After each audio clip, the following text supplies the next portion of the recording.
A gender violence expert, Lisa Vetten, has wrapped up her testimony at the tribunal looking into sexual harassment claims against Eastern Cape Judge President Selby Mbenenge. His legal counsel attempting to discredit Vetten's testimony, saying she is a well-known activist who allegedly showed sympathy for Secretary Andiswa Mengo. Let's speak now to legal analyst Abigail Ngobene, who joins us tonight.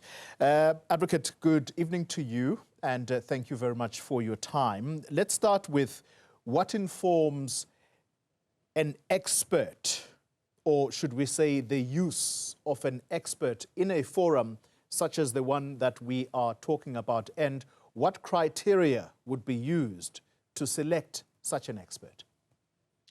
Good evening to you, Mr. Mgambi, and good evening to your viewers of Newzroom Afrika. Thank you very much for having me.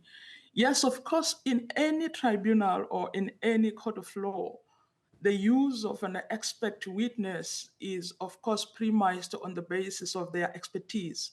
So ordinarily, an expert witness will be called to assist the court or the tribunal to resolve issues which are, for a lack of a better word, scientific in nature or complex in nature, which only a trained person in a particular field can be able to formulate an opinion. And what it's being looked at, or perhaps the criteria, it's one, mainly the fact that one should be trained. Two, they must have an expertise and experience on that field. Three, they must be able to be independent and neutral in giving their evidence.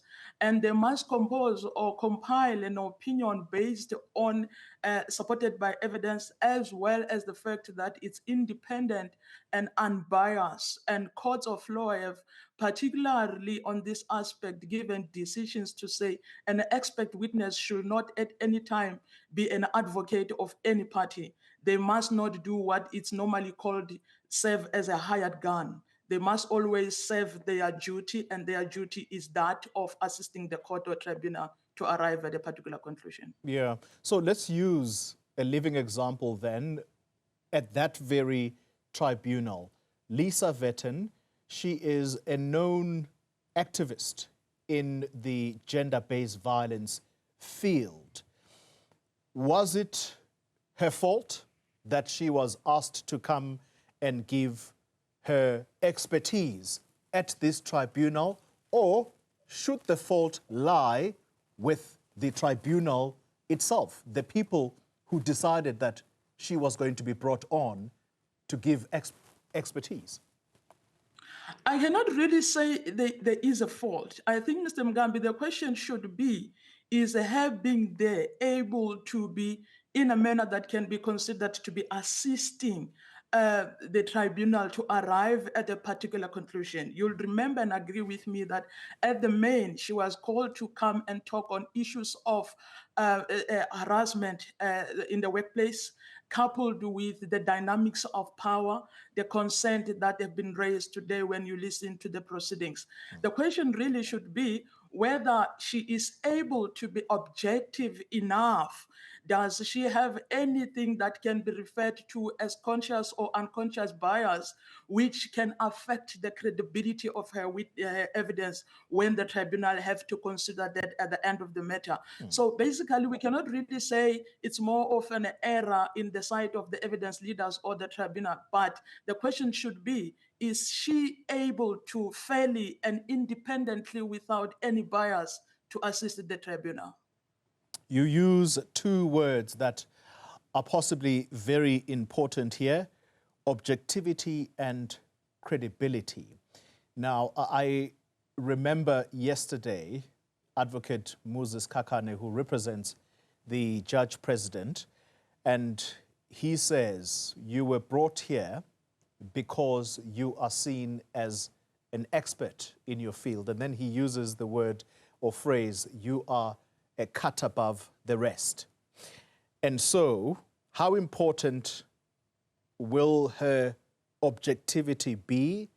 And second to that, her credibility as a witness, if found that perhaps because she may have lacked objectivity in one area, could her non-objectivity, if there is such a term, have a negative impact, perhaps, in trying to assist this tribunal? Yes, of course. At the main and at the center of it all, if she is to be found to have, and of course that's what the defense have been coming with through the cross-examination, to say, one, you seem to have ignored things that are pertinent and that are important from the side of the judge president. You seem to be more sympathizing with the case of the complainant more than anything. And that, from where the defense is coming from, depicts a picture that says she is more aligned to a particular scenario to the exclusion of something else. And if you check, they even attacked the issue of a selective approach to say why she did not consider the explanation of the judge president or other available material that could have assisted her to comprehensively come with a view. And if that, of course, at the end of the matter, be seen to be compromising issues of credibility on her side, whenever credibility is questioned by a tribunal, such evidence seems to be having no value or little value at all, and may lead to the tribunal not having been able to have clarity or answers on those complex issues that an expert witness is normally called to answer to. Abigail Ngobene, I want to thank you very much for your time. Thanks indeed for putting us in the picture here about these important matters, objectivity and credibility. Well, of course, that tribunal continues. Abigail Ngobene, a legal analyst.